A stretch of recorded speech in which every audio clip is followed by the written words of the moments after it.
Now today we are rebuilding Real Betis. Now a team which got 63% of the votes from the Patreon members. Thank you very much. It then, really. Absolutely smashed it. Ahead of their fierce rivals, Sevilla. Yes, we can see down there, fierce rival Sevilla. Do you know when they opened that stadium? They opened the stadium against Real Betis. Really? Yeah, and Real Betis beat them 4-2 on their first game at that home stadium. That is...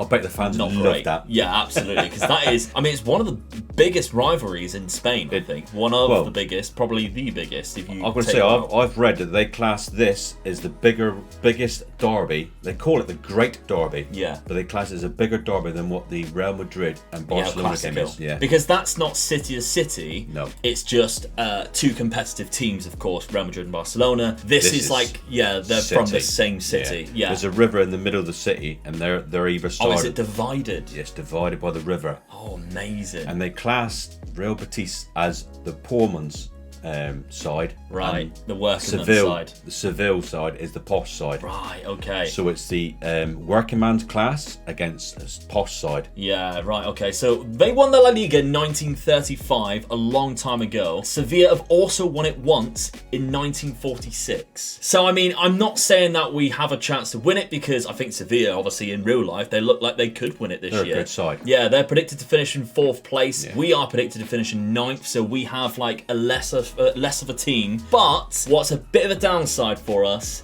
is you guys have done it yet again without me knowing. There is a huge debt in Betis, and I did not know about it. I feel sorry for Betis because in their times that they've been great, something's always happened, either money-wise or the civil war. Right, okay. That was against the team. They got so great, and then all of a sudden something happened like that. Like the civil war came in, and after it finished, during the war, they lost so many players that won that league. Yeah. The following time they started playing, they only had 2 players left that won that league. Oh, because 1935. Yeah. World War One. Yeah. World War Two. Sorry. And they've had a lot of problems with debt as well, where they've got into so many debt. And I do believe the fans, when they were in Division 3, they were in that much debt. The fans put money in towards it to help the club out, and then save the club. To save the club. I mean, they raised millions. Yeah. And then the director came in and also helped them as well. Right, and it saved the club from being absolutely just folded. I mean, we could do that right now because we've got roughly about £43 million in debt, but projection looks even worse. And it just keeps going down and down.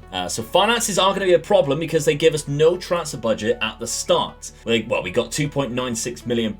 The only signing I did make was a signing that will be joining us in January. A free transfer, Frederick Bjorken, a very good left back who can play more of a squad player, I think, because we've got Juan Miranda, former Barcelona player, who is our first choice left back, but is a good squad player nonetheless. So our transfer history, unfortunately, I mean, we've got some good loan players, Hector Bellerin, of course, Willian Jose's there as well, but I have not made any signings. But the squad itself does have some, I would say, top-class talent. I mean, we're talking players like William Carvalho, a very good Portuguese centre defensive midfielder who was once touted to go to so many different clubs in the Premier League. He's there. We've also got Sergio Canales, who's a very good Spanish attacking midfielder, fantastic player. International players as well, mate. Exactly, yeah. But I think their best player is Nabil Fakir. Now, he came from Lyon, and it was arguably like he had some fantastic seasons at Lyon. I mean, when he signed for Betis there, he come off a season where he got 18 goals, then 90 goals, and everybody's like, he's going to make a big move. Yeah. And he moved to Betis for £17 million.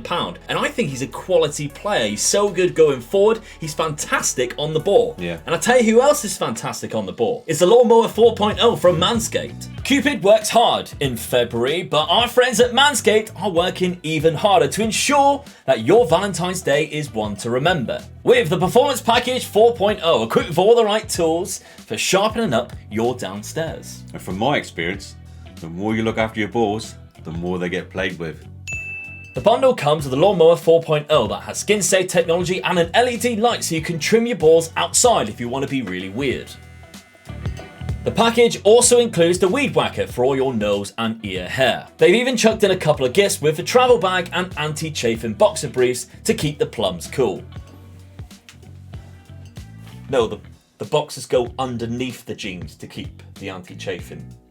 Oh. For extra freshness, the performance package also includes the Crop Preserver, Ball Deodorant, and the Crop Reviver Ball Toner. I mean, my balls have never smelled any better. Oh yeah, girls don't really care about muscles or six-packs. They prefer the dad bod, but what they do care about is hairy, smelly balls. Not with Manscaped. So we've got you covered at manscaped.com. When you use the code OMEGA at checkout, you get 20% off and free shipping. And your balls would definitely thank you.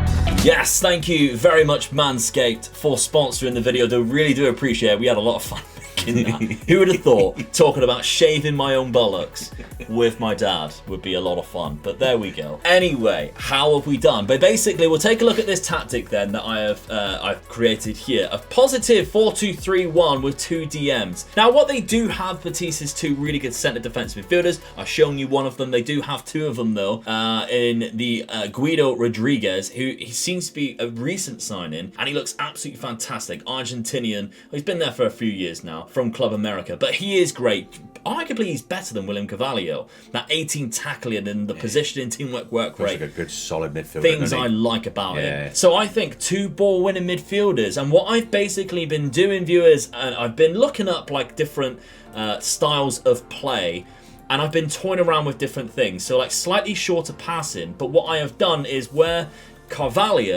William Carvalho is really good at passing, I've gave it so he is more direct passes, because you can change this. So when he gets the ball, he has the license to be more direct with the ball.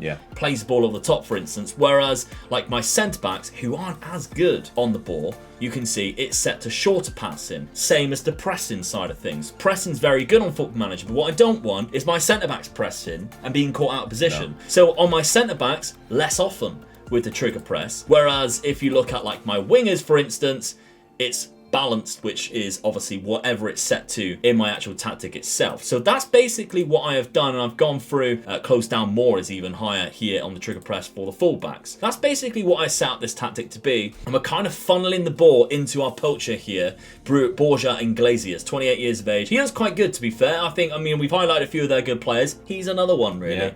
A fantastic player. So I think we do stand a good chance of having a successful season, but we are some way off, and obviously we're no money to really enhance this this team to take them to the next level. So that's going to take a few years, I would say. How have we done so far, though? If we do take a look at our schedule, we've played 3 games so far, a 1-1 draw against Atletico Madrid. Great start, because we know how difficult that can be, especially at their stadium. A 3-3 draw against Osasuna as well is quite a disappointing result, considering they scored in the 89th and the 93rd minute. That's 2 points dropped, if you ask me. That's so bad, isn't it? Exactly, yeah, but a 3-0 win away to Granada, that's a good result. Fakir, Joaquin, Wami getting the goals there. So we're on for a fantastic season. We are in the Europa League as well. We've been given our groups. Leicester, Bayer Leverkusen. That's 2 difficult ones. Antwerp, I'd say we should be winning. Okay, so shall we simulate the first season? Let's go for it. Let's do it.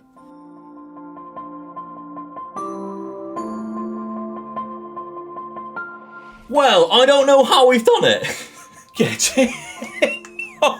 I know. 7 points. I know. I mean, get in there. The only thing I can think is every team we've seen it in real life right now. All the big teams in Spain are struggling. Atletico Madrid, they're a lot further down. Barcelona, they're in chaos right now. And Real Madrid are kind of like, we're not very decent, but we're just still the best. The last time we won the league, we beat Real Madrid by a point. Really? So we've done it again, but 7 points this time. 7 points. Real Betis as champions. I mean, this tactic. Where's Barcelona?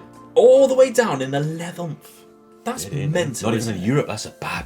Oh no, bad season. Of the 7th place for Sevilla as well. We're in the Champions League. We're winning the thing. Like, this is unbelievable. Borja Iglesias got 29 goals. When I mentioned we're just funneling the ball to him, that's fantastic. Nabil Fakir had the highest average rating. Borja Iglesias second. Nabil Fakir had 20 assists, and I dare say he probably had a lot of goals as well. 14 goals, 13 player of the matches. Definitely the MVP of the league. Gotta be. Other competitions then, not that it really matters, but we were knocked out the second round by Leverkusen. So we had them in our group. Yeah. We went through, then we played Leverkusen again and they knocked us out. So that's disappointing, but we knocked out Leicester. They knocked out Leicester, that's bloody good. Knocked out Leicester. Yeah. 5th round of the Copa del Rey by Atletico Bilbao. Oh. So that's disappointing. No. When we won the Copa del Rey for the first time, we beat Atletico Bilbao. Really? Yeah, on a penalty shootout. Oh, okay.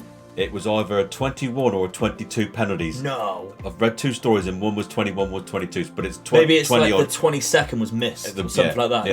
Yeah. But, a 22 penalty shootout Bloody to win the hell. Copa del Rey the first time. That's mental. Hopefully an aim is that we can add on to that because they've won it twice. Yeah, that's right, yeah. 1977 and 2005. So was Yeah. that the most recent one that they... No, 1977. The first time they won it. I mean, now we're above Sevilla in La Ligas. I don't know how we've done that. I really don't. It's pretty astonishing, I bet our to be fans are honest. loving it. Oh, bloody hell. What a start. The rivalry between them and Seville is quite big. Yeah, really absolutely. big. I mean, so goals-wise, Borja Iglesias 43 and 49 goals. Nabil Fakir we've seen with 18 and Wami chipped in with 12 as well. This tactic is pretty incredible. Of course, Patreon members, you can get hold of this tactic really because I'll have it there in the save itself. But of course, if you enjoy these rebuilds, Patreon members on the £5 tier will be setting goals at the end of it so you can continue it on. Thank you very much to everybody who's been signing up and doing that recently. We're going to build a good squad for you. Exactly. Hopefully, anyway. Yeah. We haven't got a lot of money to do that. We've already won the league, though. We've won the league. Maybe they'll give us some money. Let's see. Spoiler, no they don't.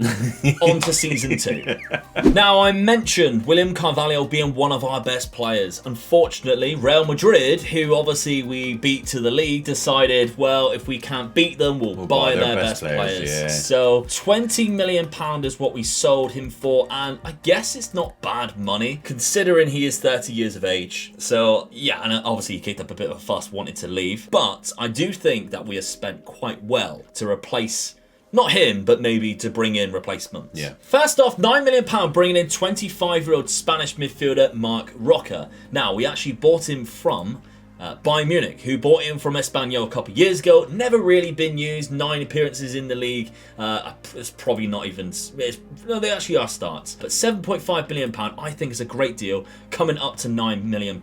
He plays in that role really well, has good tackling, which we obviously need for being a ball winner, comes deep to get the ball, plays 1-2s, tries long passes. Remember when I was on about those direct passes? Yeah. He's a very good replacement for William Carvalho, and he's better physically as well, because William Carvalho's physicals are a little bit down the toilet. So yeah, Marc Roca is the first signing that I've brought in. But the signature signing of the summer was Gabrielle Barbosa, one of my favourite strikers, brought him back to Spain. We like our Brazilians, don't we? We do like our Brazilians, and he's in his prime now. So we've bought him from Flamengo, where he's played very well in real life. He's kind of like their talisman over there, and I have a bit of a fascination with him. I don't know why, I just really like him. So when I seen that he was available for us for quite cheap, £12.25 million, I was on that like a train as soon as I realised I had a little bit of money with the William Carvalho I'm looking at the start of the season as well, mate. He's starting very well indeed. 5 goals in 5 appearances. Yeah. A 7.6 average rating. Let's take a look at those appearances, because we're sticking with the same tactic. We ain't changing that.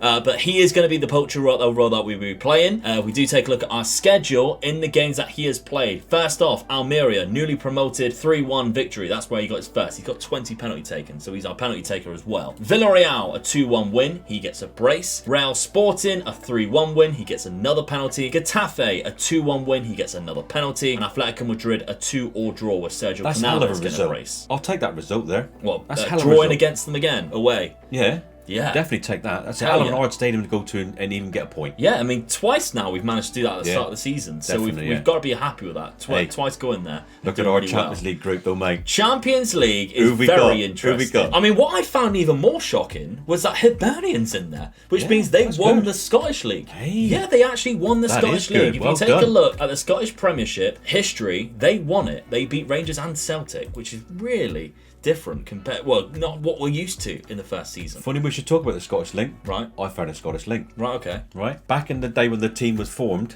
in 1907, they went a few years more because they formed as one team in Seville. They broke apart, went into 2 teams. A few years later, I'm not sure which league year it was, but when they split up, the captain of the team at the time, he studied in Scotland. Oh, right, okay. So he had friends in Scotland. Yeah.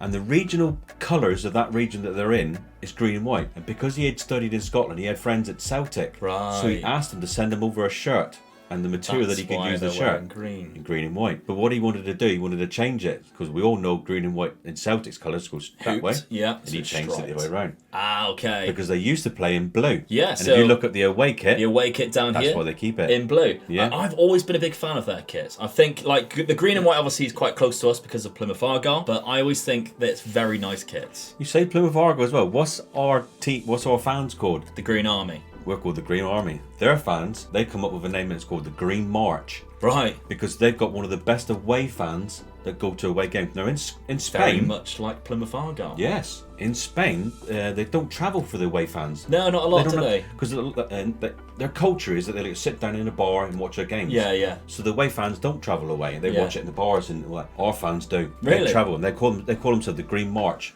That's and they cool. go to away fans. And where I was talking about the rivalry between them and Seville, it's that big that the last training session before they do the derby game, the Great Derby, they've had 10,000 fans come and watch them at their last training session. Just to get the players up and going, and they know it means something. Imagine being a new signing, go, training today, big game on the weekend. What the hell's going on here?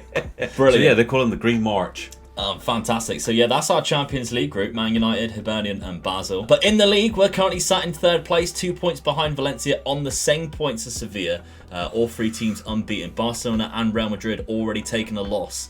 Real Madrid taken 2 losses there, 1 to Sevilla. Ooh. So difficult. It's going to be a hard season for us with the Seville then, isn't it? Very hard to retain this season, and there is some very bad news as well. On the injury front, our best player, Nabil Fakir, if we take a look at his medical report, damaged cruciate ligaments, out for 3 to 6 months. Not great, is it? Bad style. Yeah. Not great at all. So he's already been out for 6 weeks, so he's missed the start of the season. Yeah. This was a pre-season injury. Now he's out for another 3 to 6 months. But we've been doing well with him already then. We've been doing all right without him. Sergio Canales has come in and done all right. And then Sergio Canales has picked up an injury recently, but he's only out for 1 to 6 days, so it's not too bad. He pulled a groin, so not to worry too much. Let's simulate the second season.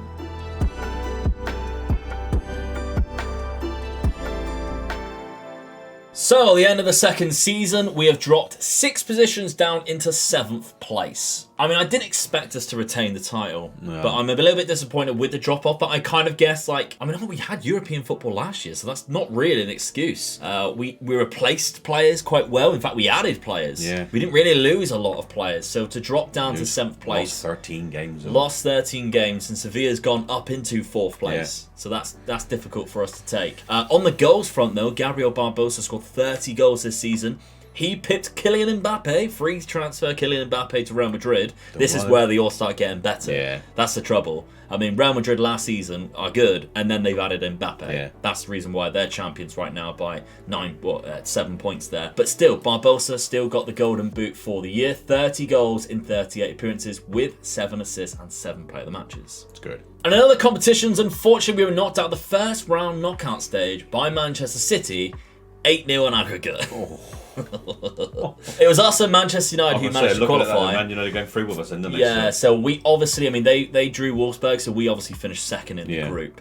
So I'm quite intrigued with how we did in the Champions League. We see a 6-0 win against Hibs, 1-0 win against Basel, a 4-1 loss to Manchester United, a 2-0 loss to Manchester United, 4-0 against Basel, and a 3-4 loss to Hibs. So if we take a look at our group, Manchester United won all 6 of their games, so we didn't really need to beat Hibs on that final game of the season. Maybe we rested a few players because we were guaranteed to finish in second place anyway, and that guaranteed themselves some European football themselves, going through to the Europa League. But in the Cup, we also got to the quarter-final of the Copa del Rey, being knocked out by Real Madrid. Squad-wise, 40 goals in total for Gabigol, 12 for Sergio Canales, and if you take a look all the way down the bottom, Nabil Fakir, when he finally came back into contention into the first team, 0 goals. No goals, nada. 8 assists though. Yeah. But he actually scored no goals in any competition. Takes a while to get your fitness back, doesn't it? I mean, I know he played 18 games, but luckily, his attributes haven't dropped off that much,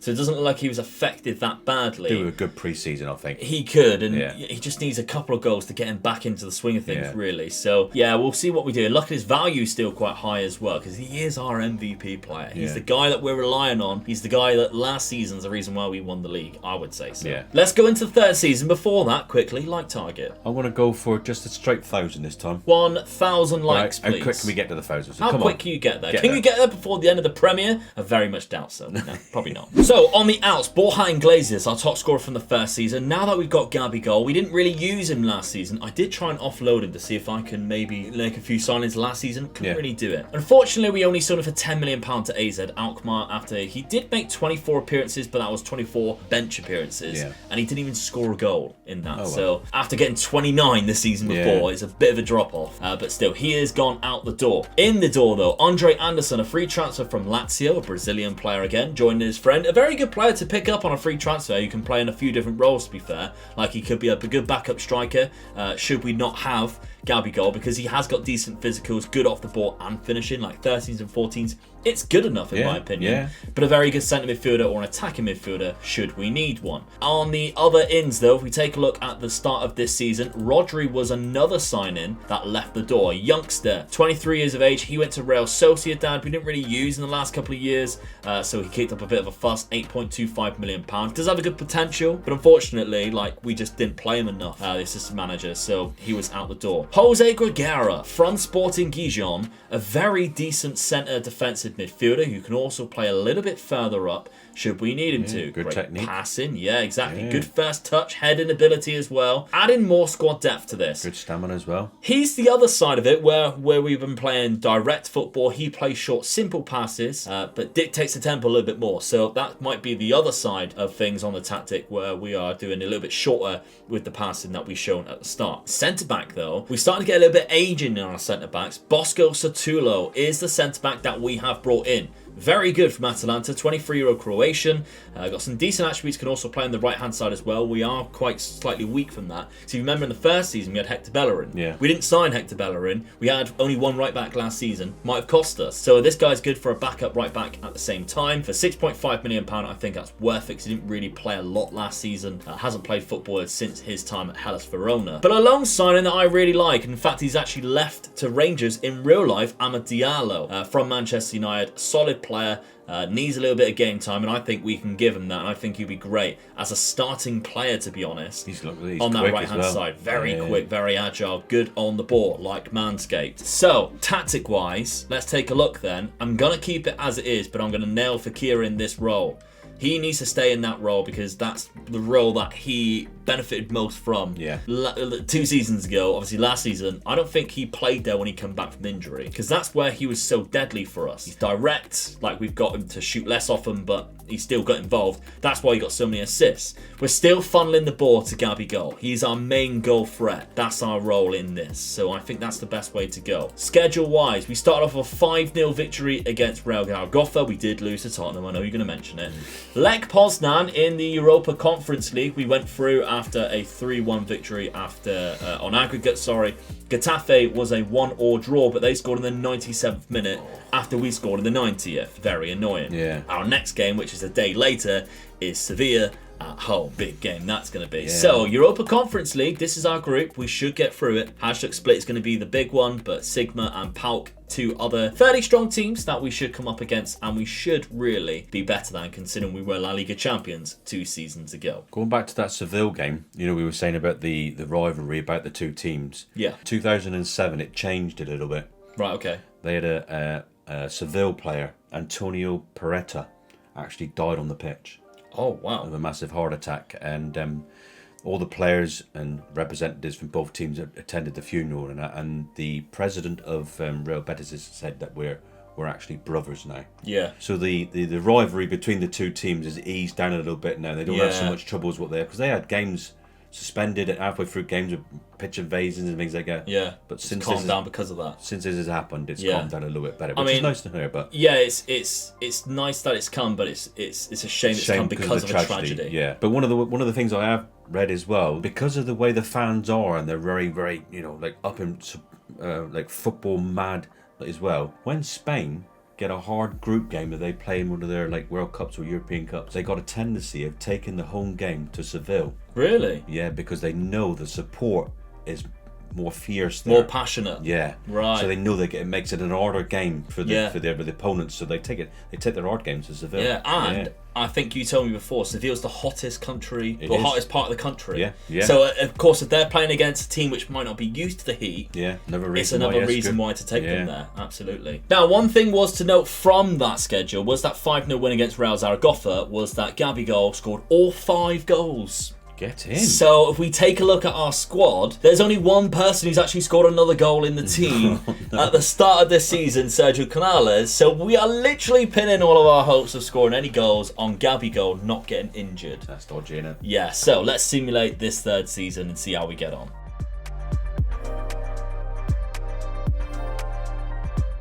Okay, so the end of the 3rd season, slight improvement. One big downside though. Seville winning the league. Seville have won the league. That puts them even with us again then. Yeah. Back to 2 apiece.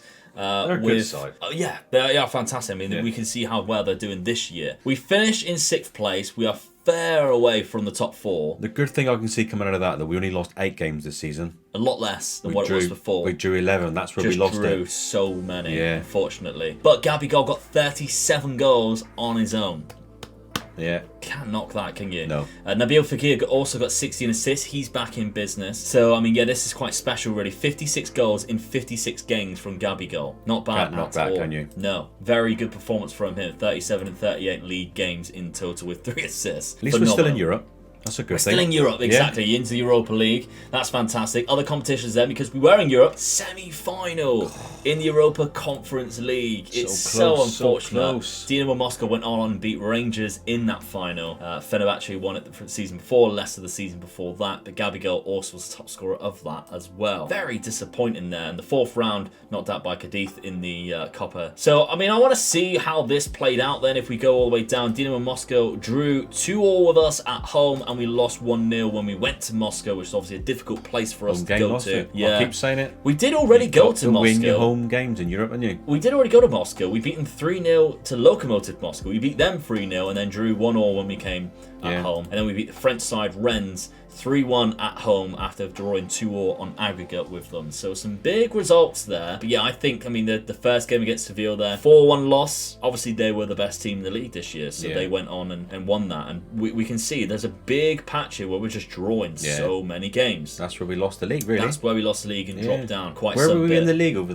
the season then? Yeah, let's take a look then. So if we do take a look at the La Liga Santander past positions, Real Betis, we're up and down. We're kind of a little bit above that. We dropped down at the end there. There was points there we were 2nd place, probably on the heels of Sevilla. Well, they were joint with us, they were kind of up there with us. Real Madrid were probably top for a long period of time at the start. Barcelona overtook for a while, then Sevilla had been at top for a long time. So the 2 big teams chucked it away, really, didn't they? Yeah, absolutely. Yeah. So squad-wise then, 56 goals in 56 games, 12 from Nabil Fakir. He's finally got some goals. So if you take a look at assistant report, this is what he has been playing pretty much this season as his first team. So we can see Satulo and Edgar are centre-backs, Miranda on the left, Sabali on the right, Greguera, Rodriguez at the heart of our midfield, the ball winners.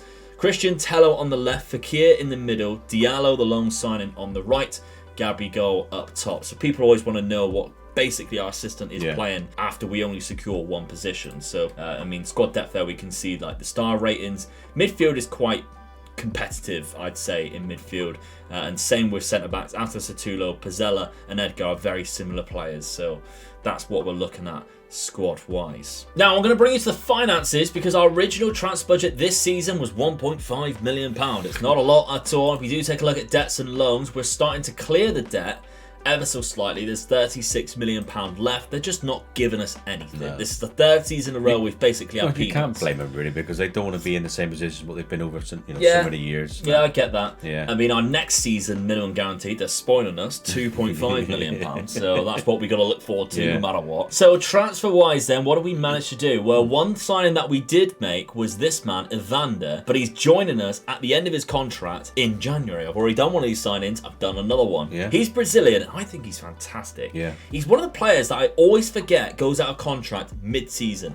Because I probably would have signed him before that, because he is great. 26 years of age as well. He's in the prime of his career. His first touch. Technically, he's amazing. Yeah. I mean, that first touch to go on to dribbling, that's just all in one, isn't it? You bang, gone, and it's good, that is. I mean, where he's weak is where it's not really matters, like bravery, concentration, determination, leadership, teamwork. We can see the highlights that is highlighted for where he needs to be. Yeah. It's not needed. He's actually a very capable player. So he joins us in January, midway through the season. He's been at Midland for a very long time and done very well at 13 assists in just 20 appearances. As well, doesn't he? Yeah, he gets a few. Yeah, it's good. So that's a good signing to look forward to halfway through the season. But Marco Verratti, I like him, is a signing that we have made on a free transfer. All right, he's 31, but you don't lose it, do you? No, 60 caps. Look at this, look. I mean, he was going out of contract, didn't want to speak to us, and then nobody came in for him, and then it was a case of, now do you want to come to us? Yeah, all right, go on then. Go on. So 31 years of age, we've got Marco Verratti, a world-class player, in my opinion, in real life. I think he's a bit like, they've underrated him, really. I think he's better than this. Like, considering how well he was in the Euros and how much people talk about him in French football, I think he's world-class, really. A loan signing, Martin Satriano, a striker who can play very well up top, good finishing, good heading ability, not bad on the ball passing-wise, everything like that, decent physicals. There's a reason why I'm signing a secondary striker. I'm going to change tactic. Right. 2 seasons this hasn't worked. The first season it did. Whether it was just the rest of the teams were crap. I think we caught them on the surprise. They weren't that good. Yeah. Maybe we just had a fantastic luck. So we're changing it. And we're going 3 up top. Ooh, I like it. Do you know what? It's a formation I've never used on Football Manager. So I'm excited for it. Now, the difference is, of course, we've got Fakir, who is not necessarily an out-and-out striker. He's more of a number 10, right in behind the striker, like a shadow striker. Yeah. So we're using him and Satriano as a pressing forward, but on support. So they're going to be dropping back. This is Kevin Keegan tactics, isn't it? It is pretty much. We'll always score more goals than you. Exactly that. We've got 2 centre midfielders on automatic. Now, the reason why a lot of these roles are automatic is because that basically means that it goes by the mentality that you are setting out. And it means I can select more of the instructions. So if you take a look at the instructions I've got on centre midfielders, I've got them triggering the press a lot more. They're going to be pressing as high as they possibly can. And they're on more direct passing. Yeah. So if we take a look at the rest of the team, when we go to like Anchorman, they're passing it shorter because he isn't going to be that guy who's going to be pinging it long. He's going to be giving it to these 2 to ping it long. Yeah. The fullbacks exactly the same. They're going to be passing it. Yeah, shorter passing. For instance, on the centre backs exactly the same. Close down less and they're shorter passing because the team instructions is to slightly shorter passing directness.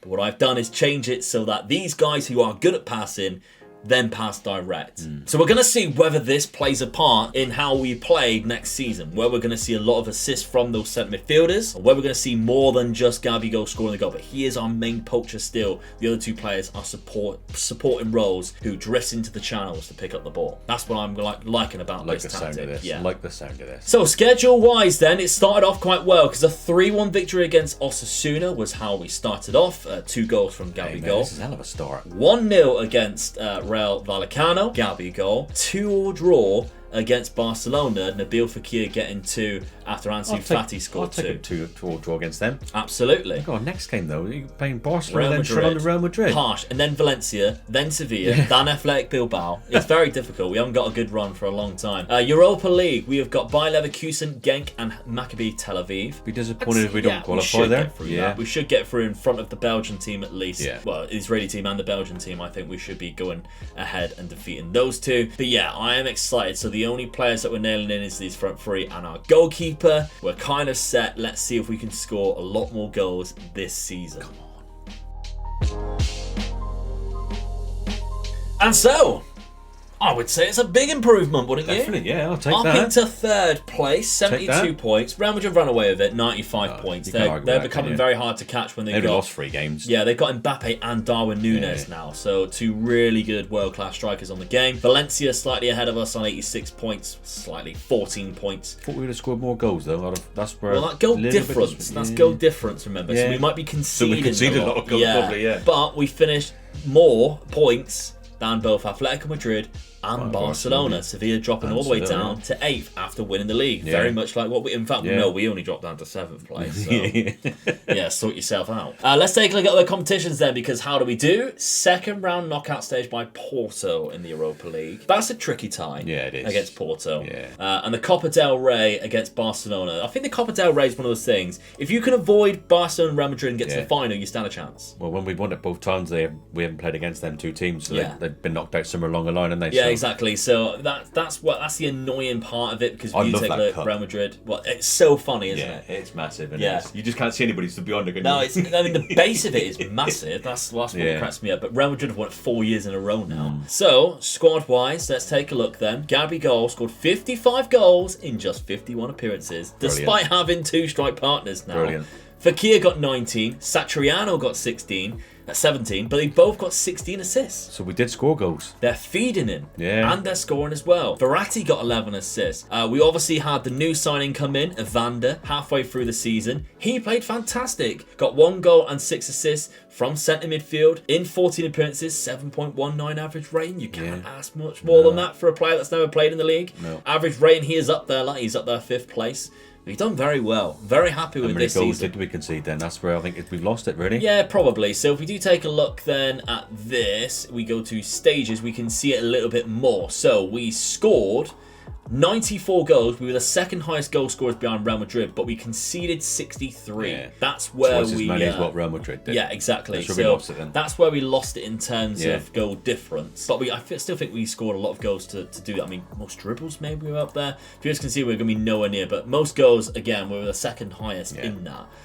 We've got to be happy with that, I think. Oh, 100%. So that's a big improvement yeah. from not scoring a lot of goals and just relying on one player scoring. That is a big improvement. 3 players nearly scored 100 goals. Exactly. You can't knock that, can you? Finances then, because we've been in Europe a few times now, they're still not giving us a lot of money. Like next season's transfer budget is one of the highest we've been given, 11 million, and the debts and loan is still fairly amount of 32 million pound debt, 34 million pound there. It's annoying, really. It's just not going down so that we can be given the money to continue and do something. So let's move on to season number 5. Now, another free transfer came through the door at the start of season number 5. Leo Grimal, who's a very good centre-back that start of the game, is a bit of a wonder kid. Austrian, 24 years of age. I think he's an improvement on what we've got, definitely. And we've been losing a couple of our centre-backs due to age, retiring, or just leaving because he's going to be here for a few years already, 24, exactly, good age. So another one that for you Patreon members. We also brought in Juventus/Ajax's real-life right-back right now, Nassor Mazraoui. Very capable right back, and I think that's a position that we lacked. Yeah. And if we consider our tactic, fullbacks are very important in our tactic. We've got a very good left side one. He's not a good fullback player. He's a good squad player. When you look at the positions he can play, he plays the CDM role really well. That's good. But he's a bit of a all-rounder. If you take a look at him, like 13 for tackling, but 14 passing. Not bad crossing and dribbling, good first touch. So I like him, and player traits, gets forward when possible. He shoots some distance, but I don't really think he'll be in the position to decide to take a shot that much. No. I think that's for more when he's in the centre midfield role. Probably, So we brought him in for £9 million from Juve. Hasn't played that much after a £20 million move to them. Played 3 games, got 1 assist, but a very high average rating. Good start of the season. And a loan signing in Liam Delap from Manchester City. After a few years, of course this is the 5th season, after 4 years, developed quite well. I think he's a very capable centre forward. Of course, we lost Martin Satriano last season. We had to loan in another striker to fill that role. Liam Delap is that guy. We're not paying a lot of his wages, so he comes in. He hasn't played hardly any football whatsoever, but he's got 1 goal in 3 games so far for us this season in that pressing forward role. Tactically then, we're sticking with this, but we've secured the 3 up top again. Delap on the right-hand side this time instead of Satriano. Leaving the rest to be free, to be rotated, and whatever needs to be. We've got a good enough squad player. Now, I will show you what our assistant considers to be the best team. Evander and Gregera in centre mid. Rodriguez in the anchor man. Hold on, I've missed a player here. So, this signing was last season. It's Victor Lindelof. I don't know how I missed that. Victor Lindelof on a free transfer. I'll sack you if you missed one again. What do you think about that, by the way? I'm happy with that. Yeah. I like him. He's all right. He's 31, but... Yeah, I mean... experience in that position. As a top elite club like Manchester United, if they want to win Champions League, Victor Lindelof's not the player you want. But as a squad player and as our first team player, he's definitely a quality centre-back. He played 31 games for us last season and got a 7 average rating, picked up a goal as well. But we're not asking him to do much going forward. So he is there. This is going to be the team that the assistant will be picking majority of the time. So schedule-wise, at the start of the season, we had a bit of a tricky pre-season. I'll put us through the paces. Manchester United, Arsenal and Chelsea. Some good games. Yeah. But it were paid off because in the league, a 2-0 victory against Real Sociedad, a 4-1 victory against Levante, Gabigol getting all 4 goals. Girona, a 3-2 victory against them as well. But what I do want to show you is the goals against Real Sociedad, because when I mentioned about toying around with the directness of the passing, we're going to see how this plays out straight away, because you're going to see this first goal, how the 2 centre midfielders in that role where they're told to press high, they're given a little bit of freedom, but they're very direct to passing. Let's check this goal out, because Evander, centre midfielder, pings it over the top to Gregera, the other one, chips it over the keeper. Oh, I like it. Absolutely beautiful. It just allows... Cool. Yeah, I mean, we'll look at the other goal as well, because this is a 92nd minute goal. Anderson comes on in that role again. Fakir at the back post in that pressing forward role. I will show you the goal again, because what I think is really important is looking at where the space was, because when you take a look at this, we've got our 3 forwards here. These are ones selected here, which occupies their defence. This is Gregera, and he just doesn't get picked up. Strike through, wanders through. That player chasing him now is the player that let him down. He just let him wander him past him. That centre back tries chasing Gabigol going short, but because we're going direct, he's pinged over the top. He's like, oh crap. So that is the beauty of how this tactic kind of works. So I like it. I really do. I really like it. So to begin with, at the start of this, we are top at the minute. 3 from 3, 9 points. We're the only team to do that. Villarreal have a game in hand over us, and Gabigol has 6 goals in just those 3 appearances. So we do take a look at our Champions League group. We've been given a difficult group. I can't believe that. Bayern Munich and Juve. Trabzonspor's quite difficult as well. Tottenham's in their lot, so they somehow, miracles, viewers, they qualify for the Champions League. Leipzig and Real Madrid in their group. But yeah, so Bayern Munich and Juve in our Champions League group. Let's simulate this final season.